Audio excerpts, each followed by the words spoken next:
Hello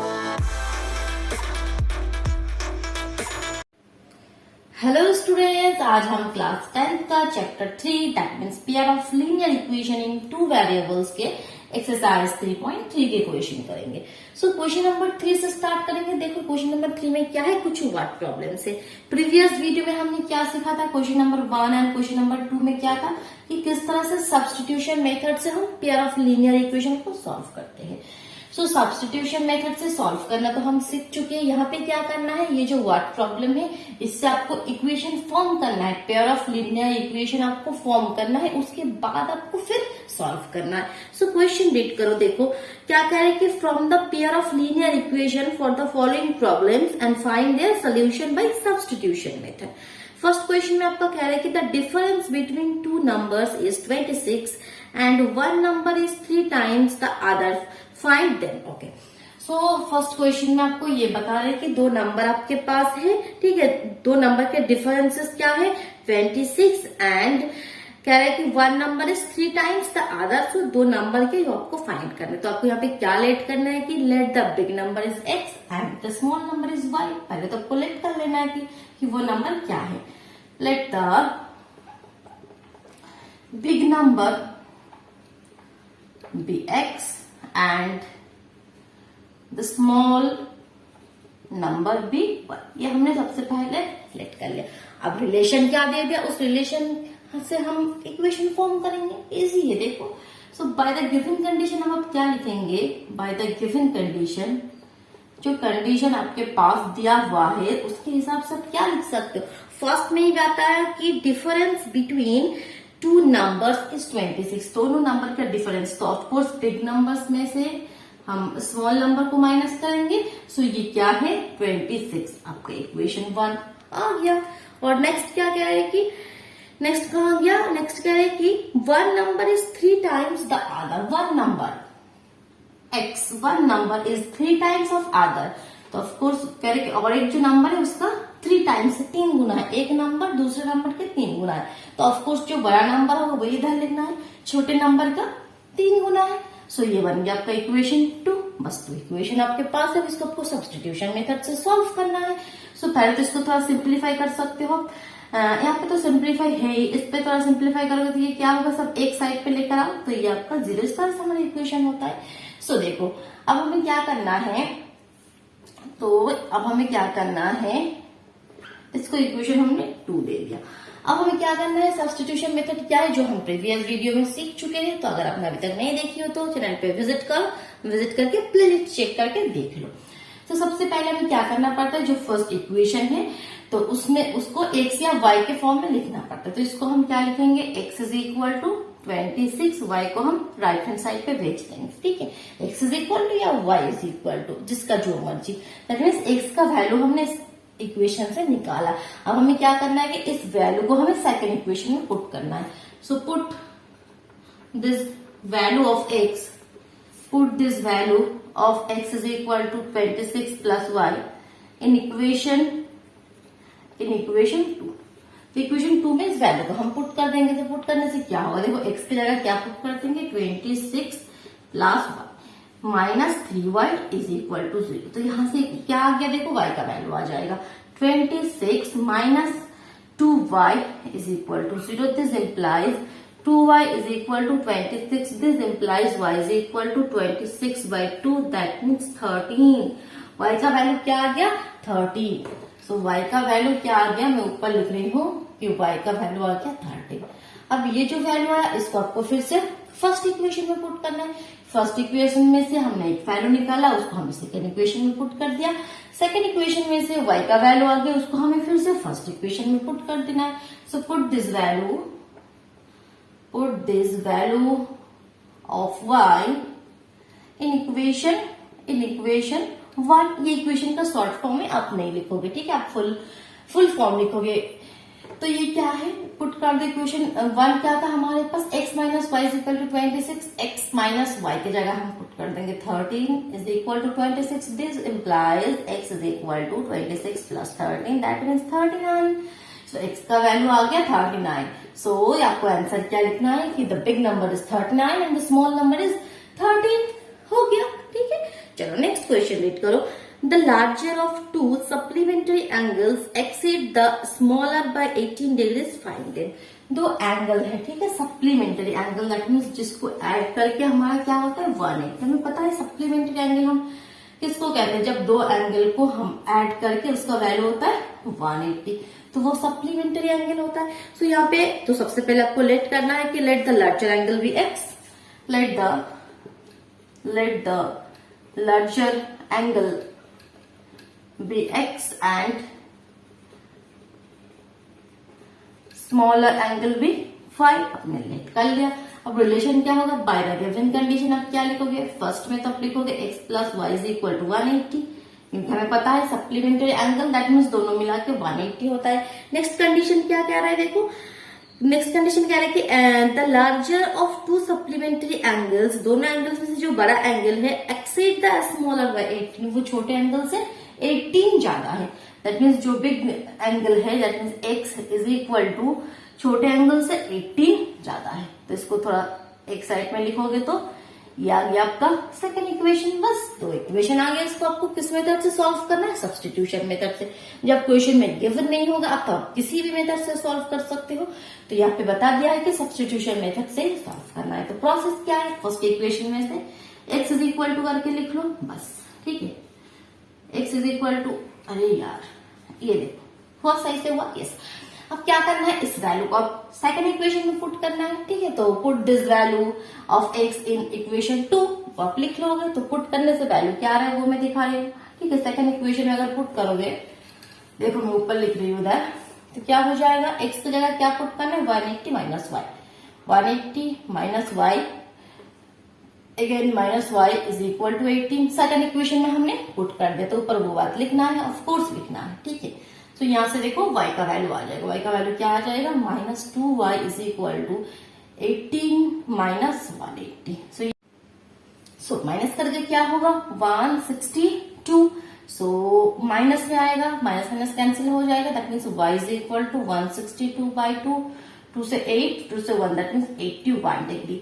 तो जो आपका स्मॉल एंगल है वो 81 आ गया। बिग नंबर कैसे आएगा, ये जो वैल्यू है ये फिर इसका वैल्यू फिर से इक्वेशन 1 में पुट करना है। So put this value of y in equation 1। सो क्या हो जाएगा, इक्वेशन 1 में पुट करोगे तो देखो x का वैल्यू आ जाएगा। इक्वेशन 1 क्या था, x plus Y is equal to 80, तो x plus y means 81 is equal to 180। So this implies x is equal to 180 minus 81, that means 99। So देखो आ गया एक आपका, तो x जो आपका लार्ज एंगल है वो 99 हो गया, जो स्मॉल एंगल है वो 81 हो गया। आंसर आ गया, समझ में आ रहा है। बस इक्वेशन फॉर्म करना है आपको सही से, बाकी तो वही मेथड से आपको सॉल्व करना है। देखो थर्ड क्वेश्चन देख, तो देखो थर्ड क्वेश्चन क्या कह रहा है कि the coach of a cricket team buy 7 bats and 6 balls for ₹3800। एक क्रिकेट टीम के कोच है जिन्होंने क्या किया, 7 बैट्स खरीदा एंड क्या है क्वेश्चन में 6 बॉल्स खरीदा। वो कितने रुपीज में, ₹3800। अगेन उसके बाद फिर 3 बैट्स एंड 5 बॉल्स, फिर उन्होंने क्या खरीदा, 3 बैट्स प्लस 5 बॉल्स, कितने रुपीज में, रुपीज कितना है देखो, रुपीज है 1750। ठीक है, ये बता दिया आपको। कंडीशन आपको फाइंड करना है cost of each bat and each ball. So सबसे पहले क्वेश्चन में फिर आपको क्या लेट करना है कि let the cost of each bat be ₹X and the cost of each ball be ₹Y। इसने लेट कर लिया। और बाय द गिवन कंडीशन फिर क्या हो जाएगा, चलिए यहाँ पे आपको इक्वेशन बता ही दिया कि 7 बैट्स, एक बैट का कॉस्ट है X रुपीज, तो 7 बैट का कॉस्ट कितना होगा, 7 बैट्स का 7X। उसी तरह एक बॉल का कॉस्ट Y रुपीज, तो 6 बॉल का cost 6Y is equal to 3800। Second equation 3 bats 3X, 5 balls 5Y is equal to 1750। Equation आपके पास है, सोल्यूशन आपको खुद करना है, ठीक है। सब्स्टिट्यूशन मेथड से आप सॉल्व करोगे, आंसर आपके पास आ जाएगा, ठीक है। ये क्वेश्चन आप खुद कर सकते हो। चलो फिर आप चलो नेक्स्ट क्वेश्चन में जाते हैं। क्वेश्चन नंबर 4, इसको मैं साफ कर दूं। क्वेश्चन समझ में आ रहा है, सही से क्लियर हो रहा है कंसेप्ट, किस तरह से आपको वर्ड प्रॉब्लम सॉल्व करना है, इक्वेशन फॉर्म करना है। तो फटाफट वीडियो को लाइक कर दो और चैनल पे नए हो तो चैनल को सब्सक्राइब करके बेल आइकन को प्रेस कर लो, ओके, अदरवाइज फिर नोटिफिकेशन नहीं मिलेगा। देख नेक्स्ट क्वेश्चन, क्वेश्चन नंबर 4 क्या है देखो। क्वेश्चन नंबर 4 आपके पास है, इंपॉर्टेंट क्वेश्चन है बहुत ही। The taxi charge in a city consists of a fixed charge together with a charge for the distance covered. तो यहाँ पे क्या है कि एक टैक्सी में अगर तुम टैक्सी करके कहीं पे जाओगे तो वो क्या है, सिटी में उनका वो टैक्सी का एक फिक्स चार्ज है, मतलब उस पर अगर पैर भी रखोगे तो तुम्हें ये फिक्स चार्ज देना होगा, तुम अगर कहीं पे जाओगे भी नहीं, ये उसका फिक्स चार्ज है। प्लस क्या है कि अब जितना किलोमीटर जाओगे ठीक है, उसके लिए पर किलोमीटर के लिए कुछ चार्ज उन्होंने रखा है, तो इस तरह से उसका वो सिस्टम है। तो मान लो जो फिक्स चार्ज है, अगर आप टैक्सी में पैर भी रखोगे ठीक है, चढ़ने के साथ ही आपको X रुपीज देना ही देना है, ठीक है, X रुपीज आपको देना है। अब पर किलोमीटर मान लो उन्होंने बता दिया कि पर किलोमीटर आपको Y रुपीज देना है। अब जितना किलोमीटर जो जाएगा, 5 किलोमीटर के लिए 5Y देगा, 10 किलोमीटर के लिए 10Y देगा, तो वो तो अपना अपना जो कंडीशन है हम देखते हैं। तो देखो क्वेश्चन को कंप्लीट करते हैं। तो कह रहे हैं कि for a distance 10 kilometre first time में कह रहे कि 10 किलोमीटर उन्होंने डिस्टेंस कवर किया, जिसके लिए उन्होंने पेड कितना किया, ₹105। तो फर्स्ट केसेस में कह रहे उन्होंने 10 किलोमीटर डिस्टेंस कवर किया, जिसके लिए उन्होंने 105 वो टैक्सी वाले अंकल को दिया। फिर क्या कह रहे कि and for a journey 15 kilometre the charge paid is 155। Again 55 kilometre के लिए चार्ज कितना है, ₹155। ये कंडीशन आपके पास है। क्वेश्चन क्या कह रहे हैं कि क्वेश्चन आपके पास है कि the charge what are the fix charge and the charge per kilometre, what are the fix charge and charge per kilometre. तो सबसे पहले आपको लिख लेना है, क्वेश्चन में लेट करना है कि let the fix charge be ₹X and the charge per kilometre be Y, ठीक है। तो सबसे पहले आपको क्वेश्चन में लेट क्या करना है, let the fixed charge be ₹X and charge per kilometer be ₹Y, ठीक है। अब बाय द गिवन कंडीशन फिर अब क्या होगा देखो, 10 किलोमीटर के लिए कितना पेड किया, 105। सो बाय द गिवन कंडीशन हम क्या लिखेंगे, फिक्स चार्ज क्या है, वो तो उसको देना ही देना है, X रुपीज तो उसको देना ही देना है, प्लस 10 किलोमीटर उन्होंने डिस्टेंस कवर किया, तो 1 किलोमीटर के लिए Y, 10 किलोमीटर के लिए 10Y। तो टोटल कितना उन्होंने पेड किया, 105। इक्वेशन फर्स्ट आपके पास आ गया। सेकंड इक्वेशन क्या कह रहे, X तो उसको देना ही देना है, वो तो फिक्स्ड है। 15 किलोमीटर उन्होंने डिस्टेंस कवर किया, तो 15 किलोमीटर के लिए 15Y is equal to total उन्होंने कितना पेड किया, 155। बस इक्वेशन 2 हमारे पास आ गया। इसको आप सॉल्व करना है, बस इतना इजी। देखो इक्वेशन फॉर्म करना इतना कुछ यहाँ पे टफ नहीं है, बस थोड़ा सा क्वेश्चन को अच्छे से रीड करोगे, एक बार नहीं होगा 2 बार रीड करोगे, 3 बार रीड करोगे, देखो फिर वो समझ में आ जाएगा। इक्वेशन 2 आपके पास है, सॉल्व करना है सब्स्टिट्यूशन मेथड से। तो फर्स्ट इक्वेशन से x इज इक्वल टू करके लिख लेती हूँ। तो x इज इक्वल टू क्या हो जाएगा यहाँ पे, 105 माइनस 10y। अब इस वैल्यू को आपको कहाँ पुट करना है, put this value of x in equation 2। तो मैं पुट कर दो, x की जगह पुट करना है 15 minus 10y plus 15y is equal to 155। तो यहां से देखो y का वैल्यू आ जाएगा 5y इज इक्वल टू 155, वो उधर जाके माइनस हो जाएगा, दैट मीन्स 0 550। तो this implies y is equal to 10। y का वैल्यू का क्या आ गया, 10। तो चार्ज पर किलोमीटर हमारा 10 आ गया, क्योंकि हमने चार्ज पर किलोमीटर हमने y मान लिया था, तो वो 10 आ गया। अब इस वैल्यू को आपको कहाँ पुट करना है, put this value of y in equation 1। Put this value of y in equation 1, क्या हो जाएगा वो x, y की जगह 10 पुट कर दोगे तो 10 into 10 is equal to 105। So this implies x is equal to 105 minus 10 into 10 100, इधर आके माइनस 100 हो गया। सो दैट मीन्स ये ओनली 5 हो गया। तो x का वैल्यू आ गया 5। तो फिक्स जो चार्ज है वो हो गया 5। बस आपको आंसर लिख देना है कि क्या आंसर लिखना है कि आपका जो फिक्स चार्ज है वो 5 रुपीज है and charge per kilometre 10 rupees है।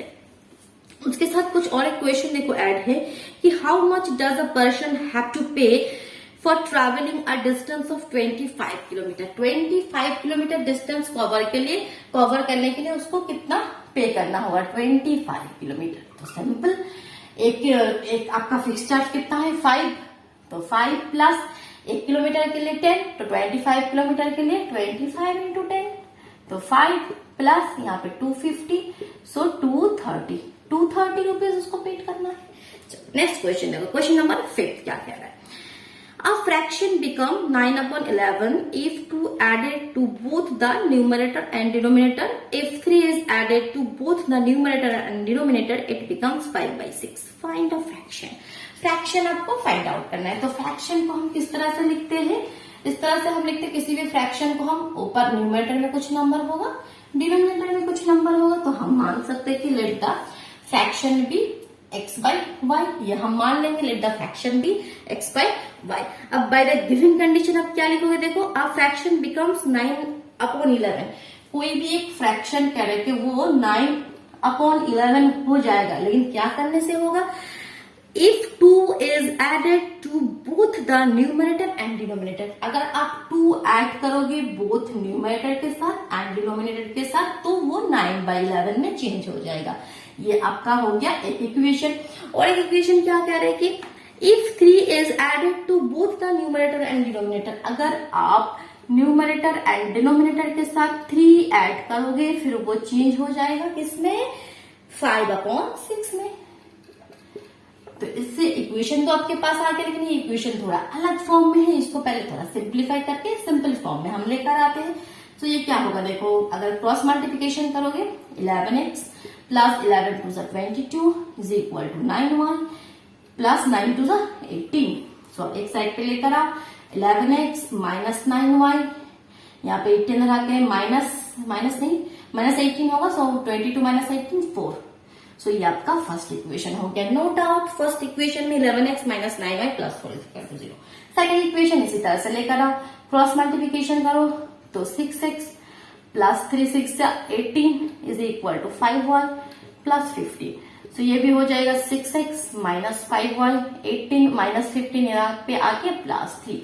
सो ये आपके पास आ गया second equation, 6x minus 5y plus 3 yes, हाँ प्लस 3। ओके, सो ये आपके पास इक्वेशन है। सो आपको क्या करना है, इसको सॉल्व करना है। सॉल्व करके सब्स्टिट्यूशन मेथड से पहले निकालना है, तो वो आप काम आप खुद कर लोगे। ओके, सो ये क्वेश्चन आप खुद ट्राई करो, और आंसर क्या आ रहा है वो आप कमेंट बॉक्स में जरूर बताना। चलो, और एक लास्ट क्वेश्चन है, उसको हम सॉल्व करते हैं, क्वेश्चन नंबर 6। क्वेश्चन कह रहा है कि 5 years hence, मतलब 5 साल बाद, the age of Jacob will be 3 times that of his son. Jacob कौन है यहाँ पे, जैकब, ठीक है। तो कह रहे कि 7 साल नहीं 5 साल बाद, ठीक है, 5 years। तो 5 साल बाद क्या होगा, कह रहे कि इनका एज क्या होगा, उनका जो बेटा है उसका 7 गुना हो जाएगा, उसके बेटे का जो एज होगा उसका 7 गुना हो जाएगा। फिर क्या कह रहे हैं कि 5 years ago, 5 साल पहले क्या था कि Jacob's age was 7 times that of his son. Jacob का एज था, उनका जो बेटा है उसके एज का 7 गुना था 5 साल पहले। तो what are their present age, उनका जो वर्तमान आयु वो क्या है, प्रेजेंट एज क्या है। तो आप क्या मान सकते हो कि let the present age of Jacob be X. तो सबसे पहले तो लेट करना है कि let the present age of Jacob be X and the present age of his son be Y. ये हमने मान लिया कि जैकब का जो प्रेजेंट एज वो एक्स है, और उनका जो बेटा है उसका जो एज है वो वाई है। अब बाय द गिवन कंडीशन करते हैं। तो बाय द गिवन कंडीशन हम क्या लिखेंगे, बाय द गिवन कंडीशन। देखो कंडीशन से इक्वेशन किस तरह से फॉर्म हो रहा है, कितना इजीली। देखो क्या है कि फर्स्ट कंडीशन आपको बता रहा है कि 5 साल बाद क्या होगा। तो 5 साल बाद कह रहा है कि जैकब का जो एज होगा, जैकब का अभी एज क्या है x, तो 5 साल बाद क्या एज होगा x प्लस 5। तो वो किसके साथ इक्वल है, कह रहा है कि उनका जो बेटा है उसका जो एज होगा 5 साल बाद, उनका एज कितना होगा, अभी y है तो y प्लस 5, उसका कितना गुना हो जाएगा 3 times, तो उसका 3 गुना हो जाएगा। ठीक है, समझ में आया। इक्वेशन बहुत इंपॉर्टेंट है।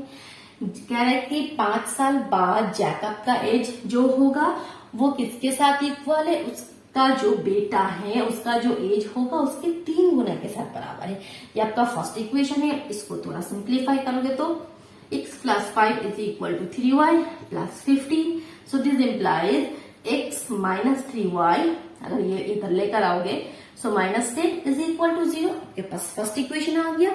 ठीक है, अब सेकंड इक्वेशन किस तरह से फॉर्म करेंगे देखो, वो भी कंडीशन दिया हुआ है। क्या कह रहा है कि 5 years एगो, 5 साल पहले का बात हो रहा है कि जैकब्स एज वाज, 5 साल पहले जैकब का एज जो था, देखो 5 साल पहले फिर जैकब का एज क्या होगा, अभी तो प्रेजेंट एज हमने माना x, तो 5 साल पहले x माइनस 5 था। ऑफकोर्स वो किसके साथ बराबर था, कह रहे कि उसका जो बेटा है उसका जो एज है उसके 7 टाइम्स के साथ, तो उनका जो बेटा है वो तो अभी y है, तो 5 साल पहले ऑफकोर्स y माइनस 5 था, तो उसके 7 गुने के साथ बराबर था। बस ये सेकंड इक्वेशन है। सो यहां से हम थोड़ा सिंप्लीफाई करेंगे। सो सिंप्लीफाई करोगे तो x माइनस 7y, यहाँ पे 35 इधर लेकर आओगे तो plus 30 is equal to 0, x minus 7y plus 30 is equal to 0। तो इक्वेशन आ गया, इसको आपको सॉल्व करना है सब्स्टिट्यूशन मेथड से। ये काम आप खुद करोगे या मैं करके दूं, करके इक्वेशन को सॉल्व करके दूं, चलो मैं कर देती हूँ। तो उसके लिए क्या करना है, उसके लिए आपको क्या करना है, फर्स्ट इक्वेशन में से पहले x इज इक्वल टू करना है। x इज इक्वल टू क्या होगा, 3y प्लस 10। ठीक है, अब इस वैल्यू को आपको पुट करना है सेकंड इक्वेशन में। Put this value of x in equation 2। So क्या होगा देखो, x की जगह पुट करोगे 3y plus 10 minus 7y plus 30 is equal to 0। So this implies 3y minus 7y, that means minus 4y plus 10 plus 30, that means plus 40 is equal to 0. This implies 4y is equal to minus 4y is equal to minus 40, minus minus cancel out. This implies y is equal to 10. y is equal to 10 आ गया। Put this value of y in equation 1. 1 पे put करोगे तो क्या हो जाएगा देखो, x minus 10 की जगह y, that means 30 minus 10 is equal to 0. तो x is equal to 30 minus 40, तो इधर आके 40, तो x का वैल्यू 40, तो जैकब का एज हो गया 40 और उनका जो बेटा है वो हो गया 10 इयर्स का। तो प्रेजेंट एज 40 हो गया और ये 10 हो गया। ठीक है, चलो टाटा।